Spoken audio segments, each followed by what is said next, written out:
My name is Kelsey Brown. I'm the communication strategist for the University Library here at Cal State LA. So thank you so much for Dr. Walter Zelman for joining me. We're going to talk a little bit about the article that you submitted to our bibliography and its impact on Cal State LA and our students and California as a whole. But first of all, can you tell me a little bit about yourself, where you grew up, where you went to college, how you got into the field that you're into? Well, I grew up in New York City. I went to a very progressive private school in Greenwich Village, where I got most of my politics, which stuck with me for the rest of my life. I went to the University of Michigan, which was a whole different world, massive, big place, but I had some wonderful years there. I spent a year in London at the London School of Economics and Political Science. Then I went out to UCLA and got a PhD.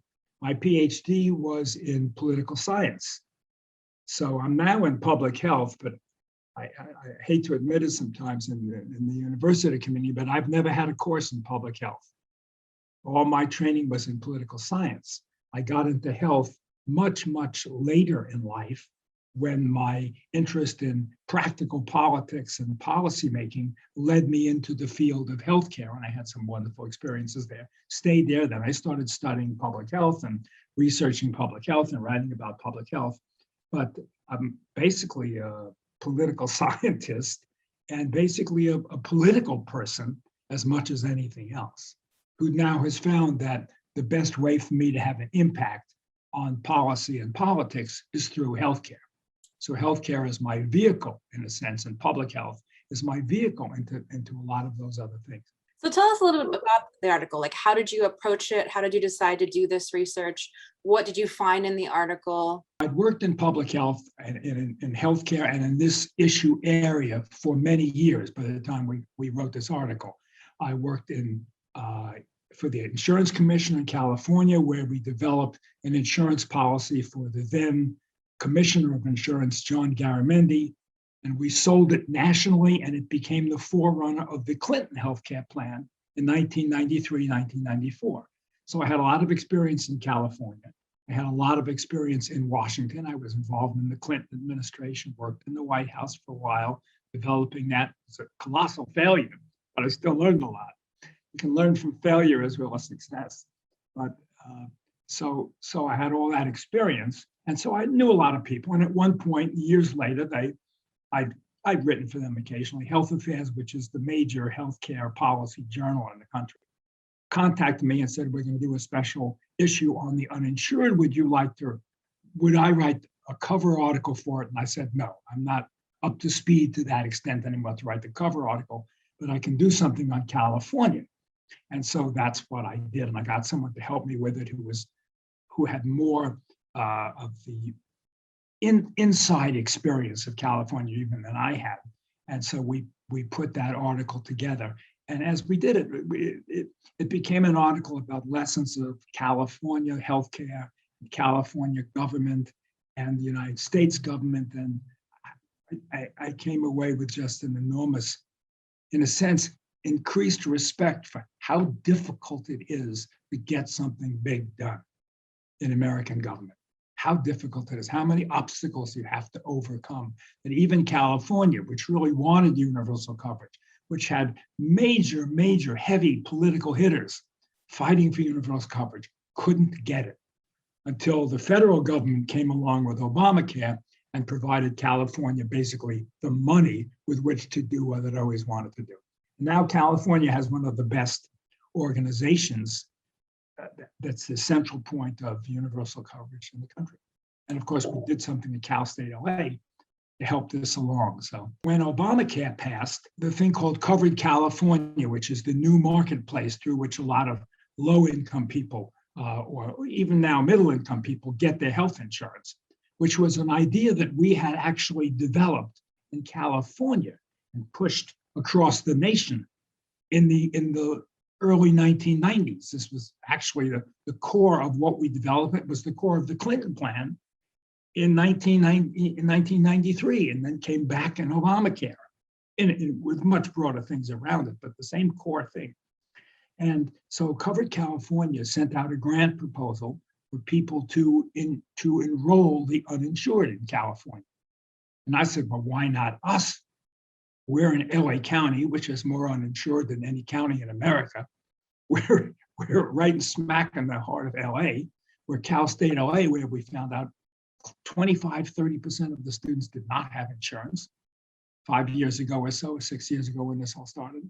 And so I said, why not us? So we wrote a proposal and it was accepted, and we got a grant from a little over $1 million from Covered California to run a statewide project insuring CSU students. And it was incredibly successful, not so much because there was genius behind it, but because it was so easy. The CSU system had so many uninsured students. Cal State LA, you're near the top of them, right? Of the uninsured. And it was so easy. Students wanted insurance. The policies were so generous. For low-income people, you could get insurance for almost nothing. And we developed a proposal. We hired people and we put them on every campus, on about 10 to 12 campuses in the CSU system, the largest campuses, where we knew there was high uninsurance. And the students would contact all the faculty members in the university, asking them if they could have 3 minutes to 5 minutes at the beginning of a class to talk about this. Well, of course, every professor said yes. So every day we had, 30, 40 students across the state going into 3-4 classes every day with 40, 50 to 100 students in it. So we were reaching tens of thousands of students with a very good message. And we had incredible success bringing down the numbers of the uninsured in the state from about, in the CSU system, from about 25% to about 7%, 8% over a 2-year period. It was a great success, and just showed how needy, how great the problem was in the CSU system and across the board. But that's where the bodies were, in a sense. Tens of thousands of students, huge numbers of which were uninsured. That's amazing. And to think of the fact that the marketing technique that you used was essentially word of mouth, because you put these people in the classrooms in front of the students' eyeballs and said, here's how you can do it, versus like an email campaign or, flyers or something, which people can just delete or get rid of. You actually put human bodies in front of human bodies and said, here's how you can get the coverage that you need. As I said, it was a no-brainer. It was so obviously the thing to do. And, and I talked to other people around the country who were trying to enroll people, and they were going to these difficult places to reach. They were going to the homeless. They were going to, churches and places. And it was all great. It was all noble. And those people had to get insurance too. But they were going, 1 by 1, 5 by 5, 10 by 10. And we were seeing 1,000 students every day. And it was just, and I kept saying to them, look, the first goal is for Obamacare is let's get as many people insured as we can. Then let's go after the really tougher ones, And I think we had the right strategy, and it was recognized across the country in this movement that this was the way to do it. Your article's title is California's Efforts to Cover the Uninsured: Successes, Building Blocks, and Challenges. Can you talk a little bit about the differences that you found with California versus the rest of the nation? What are some unique challenges that California had? California has some unique challenges, but some of them are different. First of all, California is a very wealthy state, but it's also a very poor state, right? We have a lot of magnificent wealth and an awful lot of poverty, a lot of immigration, a lot of low-income people, not very strong unions that were supporters usually of this kind of thing. So California had a lot of things. California also had procedural problems, just like we're now dealing with President Biden's wrestling with a filibuster, and should we get rid of the filibuster or not? In California, there's a 2/3 vote on money matters. And so while Democrats and supporters of universal coverage often had 55%, 60%, getting 2/3 and a governor, It's a very, very difficult problem. Then there were powerful economic interests. The business community usually opposes. The insurance industry opposed it. So when you roll together the procedural obstacles, and then because we had so much poverty, universal coverage in California would cost so much more money because you have to subsidize low-income people. And we needed federal dollars to do that. California couldn't get over that hurdle. So between the dollars and the procedures, and the governors weren't particularly good. The Republican governors didn't support it at all. Republican governors over the last 50 years, like Jerry Brown and Gray Davis, they were traditional liberals, but they didn't push this issue. And an issue like this has to be pushed from the top, you know? So with lacking gubernatorial support and lots of poverty and very high costs and a 2/3 vote, you're looking at a really difficult thing. That's the way our government was set up from the beginning, over 200 years ago. It's very hard to achieve major change in our government. Biden's going to find the same thing, and it's just very hard to do. And so one of my favorite, I kid sometimes, one of my favorite songs years ago was the great Rolling Stones song called "Sympathy for the Devil," right? And now I think sometimes sympathy for the government. You know, that, yeah, they do all kinds of messy things, but running a government is hard. Getting it right. Look at COVID. Look how difficult it is. Everybody criticizes everybody, but my God, these governors have to make incredibly difficult decisions. And we haven't had this in 100 years. Nobody has any experience with this. And you've got pressures to, apply brakes on it and keep everybody at home. And you have every business in California pressing, no, open, open, open. People have to go to the movies, they have to go to shows, we're going to go broke. The economy is going to collapse. And governors have to kind of juggle all this.